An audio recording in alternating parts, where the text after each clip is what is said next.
story lovers at the Wizards Storytelling Contest, a war of tales. Today I have in my brief to present a 6 to 6.5 minute story based on the color yellow.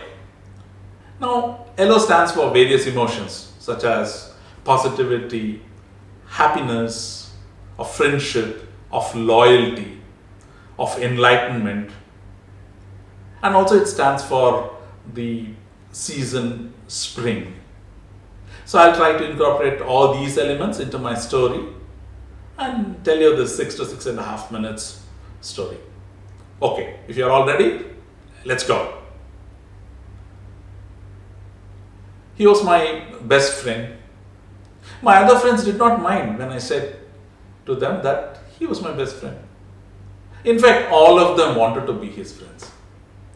I was 10 years old in my 5th grade, and he was perhaps 3 or 4 years old.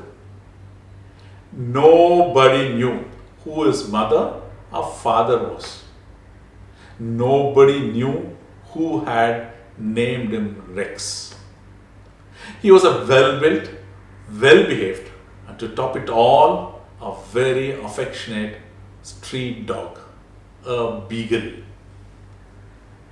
My father was transferred to the city of Bangalore. It was 5 a.m. when we entered our new housing complex, and a ferocious wow bark of the dog welcomed us.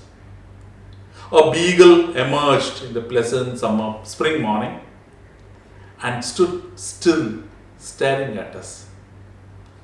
For the next few seconds, it was a standoff between the dog and us.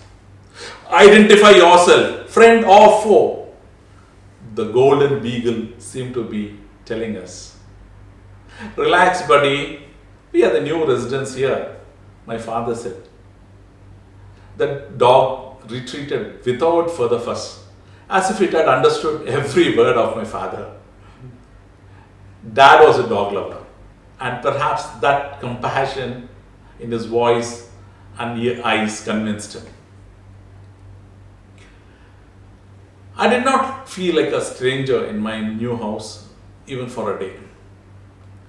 The neighborhood children, Dharmu, John, Alex, Sai, Chintu, some older, some younger to me, all accepted me in their gang. I was also officially introduced to Rex, the street dog. Rex stared into my eyes. I knelt down and patted him on his head. We were now friends. Rex was everybody's dog.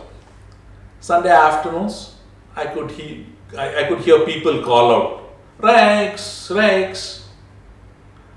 Rex would definitely be offered a mutton feast in every house on Sunday afternoons. Other days, I'm not sure what he ate. This troubled me. I asked Dad, can we feed him at our house? And Dad readily agreed, even without a second thought. And so I started feeding Rex every day. He reciprocated his love by sticking with me as long as possible. He accompanied me each morning to the bus stop where I took the school bus. At 4 p.m., he waited at the bus stop to accompany me back home. We were soon inseparable pals. Now I thought Rex needed to be owned. So I bought a beautiful yellow collar and leash, hoping he would love it. Rex was very clear about his freedom as a community dog. He grunted and growled and trying to shake off the leash. And he did not rest until I removed the collar. The next evening, Rex was not around at the bus stop to receive me. I went around shouting, Rex, Rex, but could not find him. At last, the watchman gave me the news. Son, I'm not sure about Rex, but that stray dog catcher was in our area this afternoon. The news broke my heart. At 10, this was my first experience of separation, of not knowing what happened to my best friend. The January cold felt colder and harsher. 3 months later, another fine spring morning, I opened the door as usual to pick up the newspaper. A frail dog with a thick layer of mud and dirt on him was lying facing the door. Hearing me, his eyes opened and he stared at me.